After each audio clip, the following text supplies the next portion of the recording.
Mariana trabalhava em um dos melhores hospitais da cidade, um lugar onde o brilho das luzes cirúrgicas refletia o prestígio e a excelência que a instituição representava.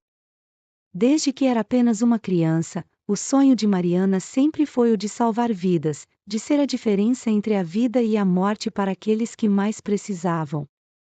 Esse sonho, no entanto, não foi sempre bem aceito por sua mãe, que desejava para a filha uma vida mais tranquila, talvez como dentista ou até mesmo terapeuta, algo que ela considerava menos desgastante, menos envolto em sangue e suor. Mas Mariana, com sua personalidade doce, porém determinada, sabia que não poderia seguir outro caminho. Havia uma chama dentro dela que não podia ser apagada, um desejo ardente de operar, de transformar dor em esperança, de curar. Durante os anos de estudo, Mariana se dedicou com afinco. Ela era do tipo que passava horas na biblioteca, mergulhada em livros e artigos científicos, enquanto seus colegas de classe muitas vezes optavam por festas e encontros sociais. Ela sabia que o caminho que escolheu exigia sacrifícios, e estava disposta a fazer todos eles. O hospital onde trabalhava era renomado, conhecido por receber pacientes de todas as partes do país, e Mariana se destacava como uma das cirurgiãs mais promissoras de sua geração. Sua competência era inquestionável, tanto que frequentemente a chamavam para realizar cirurgias complicadas, mesmo nos fins de semana e feriados. Mas esse compromisso inabalável com a profissão gerava preocupações em sua mãe. Querida, se você continuar dedicando todo o seu tempo ao trabalho, nunca vai se casar, dizia sua mãe com uma preocupação que beirava o desespero. Casa não é o objetivo principal da minha vida, mãe, respondia Mariana, com a voz calma, mas firme, tentando transmitir à sua mãe que havia outras prioridades em seu coração. Você está louca? Você é mulher e sabe que as mulheres envelhecem mais rápido. O tempo passa, o relógio está correndo, insistia a mãe, temendo que sua filha perdesse a chance de constituir uma família. Então deixe o relógio me levar, respondia Mariana com indiferença, enquanto sua mente estava focada em outros assuntos, em outras vidas que precisavam ser salvas. A última vez que Mariana esteve em um relacionamento foi na faculdade. Ela estava apaixonada por um colega de classe, e por um breve período, acreditou que havia encontrado o amor. No entanto, tudo desmoronou quando descobriu que ele a traía com sua melhor amiga. A dor daquela traição a fez se afastar de todos, se fechando em uma concha de solidão e dedicação exclusiva ao trabalho. Desde então, ela decidiu que não permitiria que ninguém mais a machucasse. Mariana era linda, com cachos loiros, pele de porcelana e olhos castanhos que brilhavam como estrelas. Mas essa beleza delicada escondia um caráter de aço, uma determinação inabalável que a fazia se destacar entre os demais. Naquela noite, após um longo dia de trabalho, Mariana caminhava exausta pelo parque ao lado do hospital. O frio da noite a envolvia, e tudo o que ela desejava era chegar em casa, tirar as botas pesadas, o casaco, e se afundar em um banho quente e relaxante. Imaginava-se na banheira, cercada por espuma de amora, deixando a água quente lavar toda a tensão acumulada em seu corpo. Após isso, planejava ir para a cama e cair em um sono profundo, recuperando as forças para o próximo dia. Mas o destino tinha outros planos para ela. Enquanto caminhava, perdida em seus pensamentos, um som estranho a fez parar. Era um gemido, um som de dor que vinha de algum lugar próximo. Mariana, com o coração batendo mais rápido, olhou em volta, tentando identificar a origem daquele som. Estava escuro, e as sombras das árvores se alongavam pelo chão, criando um ambiente quase sinistro. Ela estremeceu, não apenas pelo frio, mas pela inquietação que sentia. Quem está aí? Perguntou, sua voz ecoando pelo silêncio do parque. Caminhou em direção a um grande arbusto, acendendo a lanterna de seu celular para iluminar o caminho. O que viu em seguida a deixou chocada. Um homem estava deitado no chão, contorcendo-se de dor. Ele era um sem-teto, vestido com trapos sujos, o rosto coberto por uma barba grisalha e descuidada. Seu corpo magro e frágil tremia, e seus olhos, cheios de dor e desespero, se voltaram para Mariana como se ela fosse sua última esperança. Mariana hesitou por um momento. Ela sabia que aquele homem precisava de ajuda, mas uma parte de sua mente, aquela que estava exausta, tentava convencê-la a seguir em frente. Talvez ele estivesse bêbado, talvez fosse perigoso se aproximar. Mas esses pensamentos foram rapidamente afastados quando a médica dentro dela tomou o controle. Sentindo uma pontada de vergonha por ter duvidado, ela se ajoelhou ao lado do homem e tocou seu ombro com cuidado. Senhor, você está bem? Você precisa de ajuda? Perguntou, tentando manter a calma na voz. O homem apenas gemeu, segurando o estômago como se estivesse prestes a desmaiar de dor. Sem perder mais tempo, Mariana começou a examiná-lo, pressionando levemente seu abdômen. A situação era grave. Ela sabia que ele precisava de uma cirurgia urgente. Imediatamente, Mariana pegou o celular e ligou para a emergência do hospital onde trabalhava. Ela explicou a situação e pediu que uma ambulância fosse enviada o mais rápido possível. No entanto, do outro lado da linha, a recepcionista hesitou. Doutora, esse paciente precisa ser levado para um hospital público. Nosso hospital não aceita esse tipo de caso, você sabe disso, disse a recepcionista, como se estivesse explicando uma regra óbvia. Ele precisa de cirurgia urgente. Pode não conseguir chegar a outro hospital a tempo. Mande uma ambulância agora.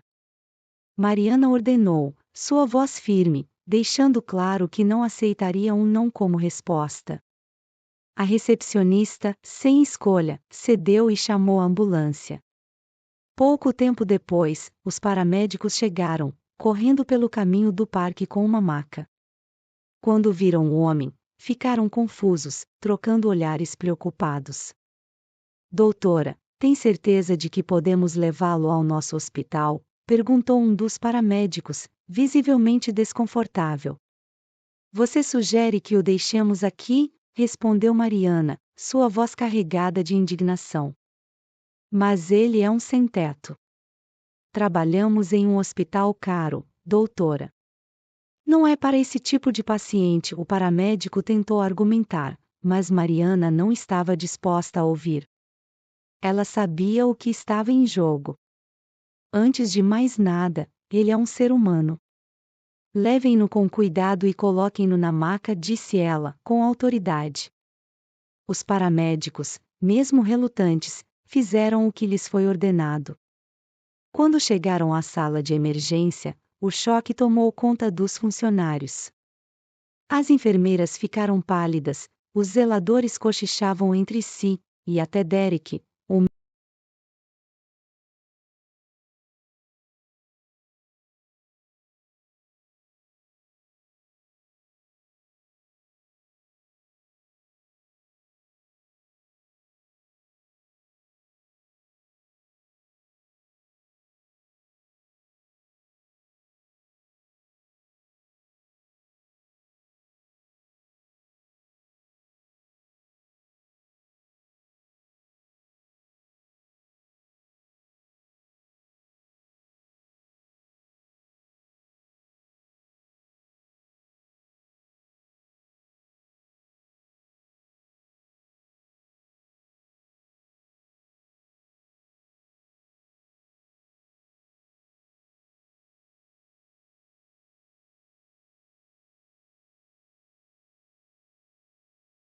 Você tomou a decisão certa.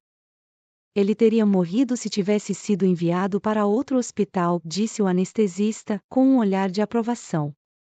Sim, eu sei, respondeu Mariana, exausta, mas satisfeita com o resultado. No entanto, ela sabia que não seria fácil enfrentar o médico-chefe.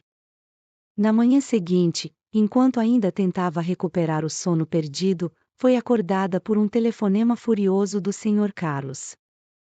Ele gritava, indignado com a decisão de Mariana de trazer um sem-teto para um hospital de prestígio. Você colocou o hospital em risco. O que devo fazer agora? Colocar o hospital em quarentena, gritava ele, sem dar espaço para Mariana responder. Fizemos todos os testes. Ele não tem nada de errado. Ele é saudável, tentou explicar Mariana, mas o médico-chefe estava cego pela fúria. Por que você se importa tanto? Ele é seu pai, irmão, marido ou amigo. Esse homem não tem lugar no mundo. Ele já está morto para a sociedade, esbravejou o Sr. Carlos, deixando claro que, para ele, aquele homem não merecia a atenção que Mariana lhe deu. Ele é um ser humano, Sr. Carlos. E meu dever é salvar vidas, independentemente de quem sejam, respondeu Mariana, com firmeza. Mas no fundo, ela sabia que a luta estava apenas começando. Sr. Carlos, desculpe, mas seu raciocínio não é de um médico, Mariana ousou dizer. Você se atreve a falar assim com o médico-chefe, gritou ele. Você está demitida. Entregaremos os papéis de demissão, e você pode esquecer o salário e seus direitos trabalhistas, pois eles irão cobrir as perdas do hospital. Que tipo de perdas? Mariana perguntou com as mãos tremendo. O médico-chefe desligou. Mariana estava fora de si mesma após a conversa. Ela nem percebeu as lágrimas escorrendo de seus olhos, apenas ficou na janela enquanto as lágrimas rolavam pelo seu rosto. Querida, você está chorando? Sua mãe se aproximou dela lentamente. Com quem você estava falando? Era o médico-chefe, Mariana disse, enxugando as lágrimas. Mãe, fui despedida. Então ela contou toda a história, e sua mãe ouviu, balançando a cabeça. Meu Deus, que momento difícil estamos vivendo. Ele acha que você fez a coisa errada? A mãe perguntou. Mãe, tudo o que importa para pessoas como o Sr. Carlos é status e dinheiro. A vida humana não tem valor para ele. Tudo bem, querida, não se preocupe, você fez a coisa certa.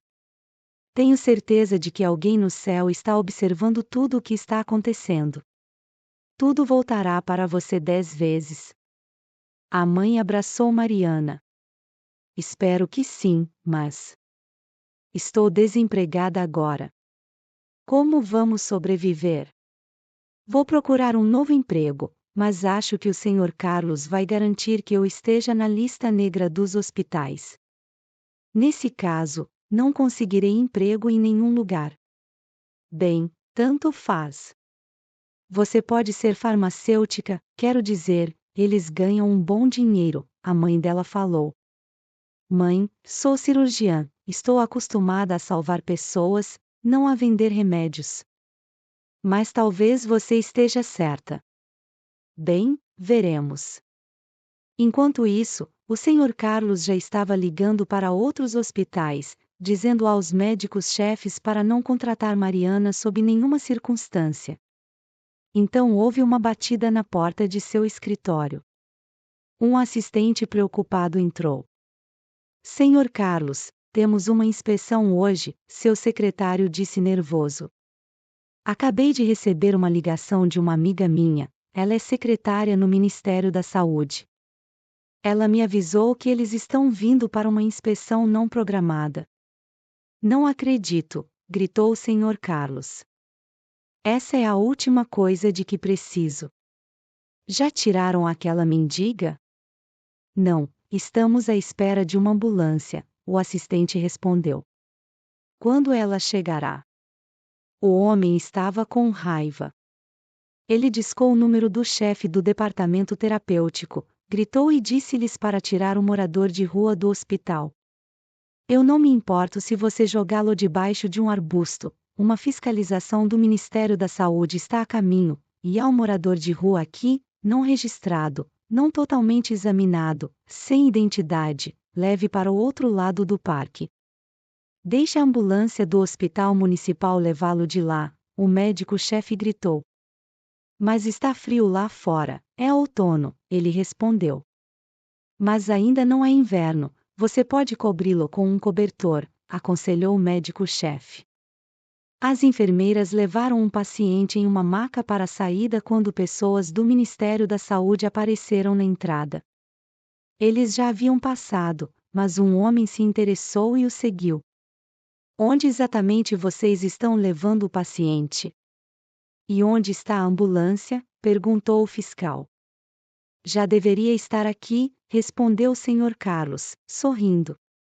Fizemos uma operação de emergência no paciente, foi bem sucedida, e agora estamos transferindo para outro hospital para tratamento. O homem do Ministério da Saúde se virou e olhou pela janela.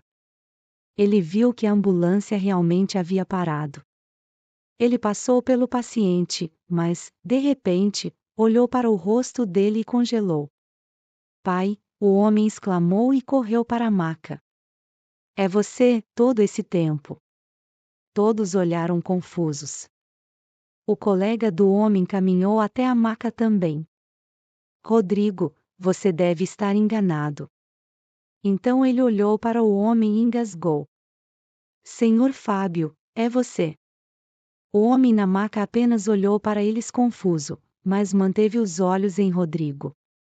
Eles se conheciam, no entanto, algo havia acontecido que deixava o homem confuso, e agora ele não conseguia se lembrar de onde conhecia esse jovem. Mas o homem o chamou de pai, então este é o filho dele.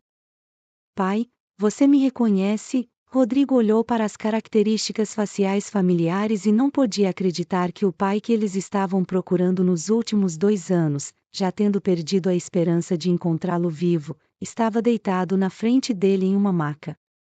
Ele estava magro, com barba e cabelos crescidos quase até os ombros. Há mais de 1 ano, o Sr. Fábio acabou de comemorar seu aniversário de 16 anos de aposentado. Ele tinha um grande negócio de equipamentos médicos e queria que o filho deixasse o cargo no Ministério da Saúde e entrasse no comércio. Mas Rodrigo era teimoso, dizendo que gostava de seu trabalho e que negócios não eram para ele. Isso deixou o Sr. Fábio muito triste. Quem administraria o negócio então? Ele tinha um enteado um pouco mais velho, mas Pedro era frívolo, ele arruinaria tudo muito rapidamente. Porém, não havia escolha. O Sr. Fábio assinou uma procuração para ele e começou a ensinar o essencial ao enteado aos poucos. Então, o Sr. Fábio foi atacado. Ele estava dirigindo seu carro e foi cortado por outro carro. Alguns bandidos desceram do carro e bateram na cabeça dele. Ele só se lembrava de ter caído no rio junto com o carro. Ele conseguiu sair do carro afundando e, em seguida, acordou na praia. Sua cabeça doía, ele mal conseguia sentir os braços e as pernas, e o mais importante, ele não se lembrava de nada. 2 mendigos estavam se aquecendo perto do fogo na praia. Então, o Sr. Fábio foi até eles. Eles viram um velho com a cabeça ensanguentada e se ofereceram para ajudar. Eles queriam acompanhá-lo até em casa, mas ele não conseguia se lembrar para onde ir. Os mendigos não queriam ir à polícia com ele, então apenas o receberam em sua companhia. Foi assim que o Sr. Fábio se tornou um homem sem memória e sem passado.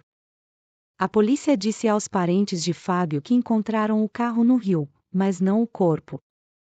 Porém, há uma corrente forte no rio, então eles podem procurar por vários anos e não encontrar nada.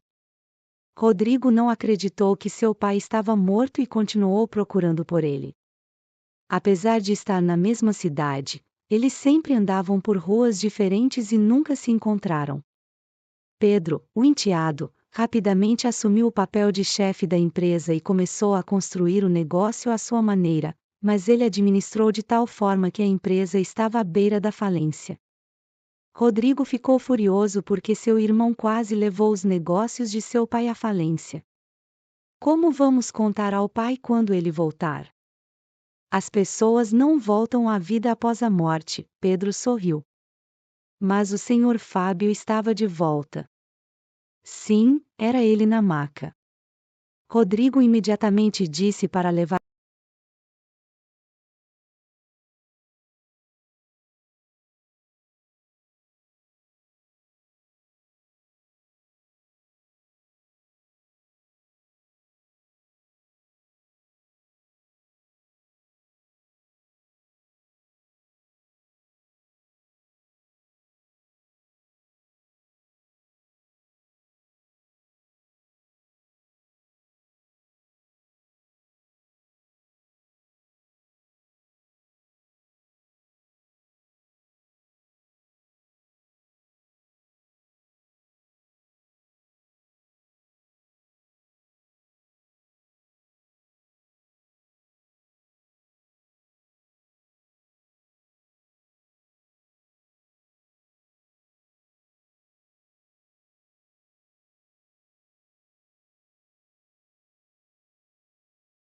Existem poucos médicos tão talentosos quanto Mariana, respondeu a outra enfermeira.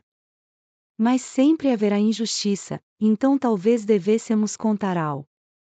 Rodrigo precisava saber quem havia salvado seu pai e quem fora demitido por isso, como as enfermeiras haviam mencionado. Você está louca? O Sr. Carlos vai nos punir por isso, disse uma das enfermeiras.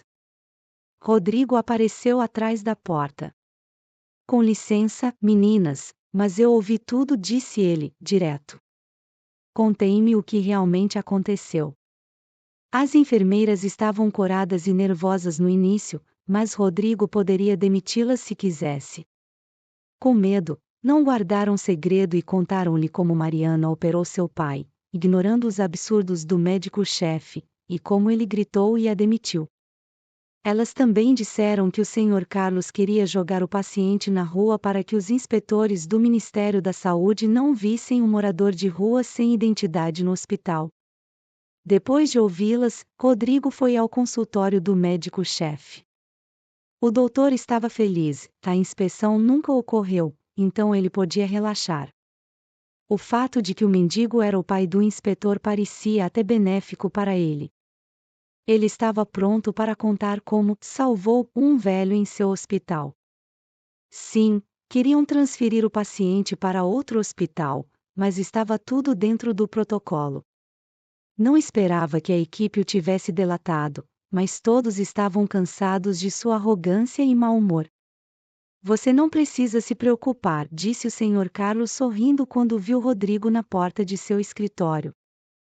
Seu pai está em um dos melhores hospitais. Vou garantir que ele receba o melhor tratamento. Eu não duvido disso, respondeu Rodrigo, sentando-se em frente ao médico-chefe e olhando-o nos olhos. Porque agora você sabe quem é o filho dele, mas antes disso, você queria jogá-lo na rua como um cachorro vadio. O que você está falando? Você está errado, disse o Sr. Carlos, nervoso. Você também demitiu a garota que salvou meu pai, continuou Rodrigo. Ela quis se demitir, mentiu o médico-chefe. Longe disso. Eu sei a verdade. Vá até aquela garota agora e convença-a a vir aqui, ordenou Rodrigo. O médico-chefe assentiu e saiu correndo do escritório, deixando Rodrigo sozinho. Quando Mariana viu o médico-chefe na porta de seu apartamento, ficou confusa. Será que ele havia decidido não enviar os papéis da demissão e trazê-los pessoalmente? Mariana, esqueça tudo o que eu disse.